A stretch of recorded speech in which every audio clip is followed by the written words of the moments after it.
Ang tatlong batang adventurer na sina Diego, Tiago at Leo, sa kanilang ikatlong araw sa Amazon, ay pumasok sa makapal na gubat ng Amazon sa paghahanap ng El Dorado, ang mythical city of gold. Ginagabayan ng isang sinaunang mapa at mga katutubong alamat, inilulubog nila ang kanilang mga sarili sa isang ligaw at masayang mundo. Ang gubat ay isang berdeng labyrinth kung saan ang kalikasan ay nahayag sa lahat ng kagandahan at panganib nito. Pinatawid nila ang malalaking ilog, umakyat sa mga baging at humaharap sa lokal na fauna. Pagkatapos ng mga araw ng paglalakbay, nakahanap sila ng isang katutubong tribo na maingat na tinatanggap sila. Ibinahagi ng mga matatanda ng tribo ang kanilang kaalaman sa mga ninuno tungkol sa gubat at mga misteryo nito. Binabalaan sila ng isang sinaunang shaman tungkol sa panganib na nakatago sa kailaliman ng gubat, isang gintong jaguar, tagapag-alaga ng El Dorado. Nagbibigay sa kanila ng proteksyon na anting-anting. Gamit ang karunungan ng shaman at ang anting-anting ng proteksyon, ang mga batang explorer ay nagpatuloy sa kanilang paghahanap.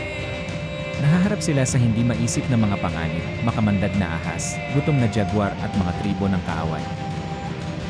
Sa wakas, pagkatapos ng mga linggo ng paglalakbay, narating nila ang mga guho ng El Dorado.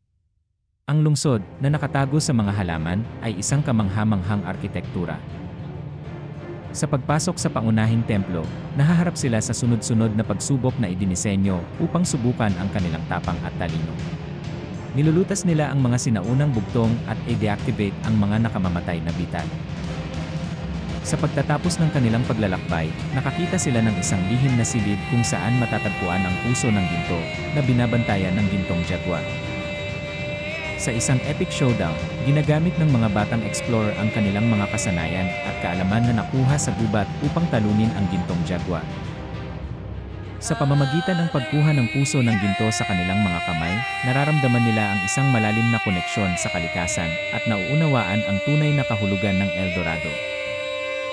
Nagpasya silang ibalik ang puso ng ginto sa lugar na pinagmulan nito, iniwan ang nawalang lungsod at bumalik sa gubat.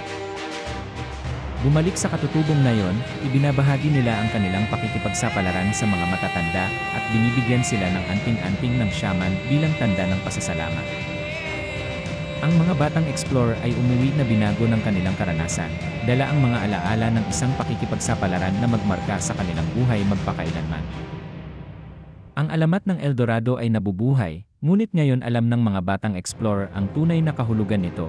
Ito ay hindi lamang isang lungsod ng ginto, ngunit isang simbolo ng pagkakaisa sa pagitan ng tao at kalikasan.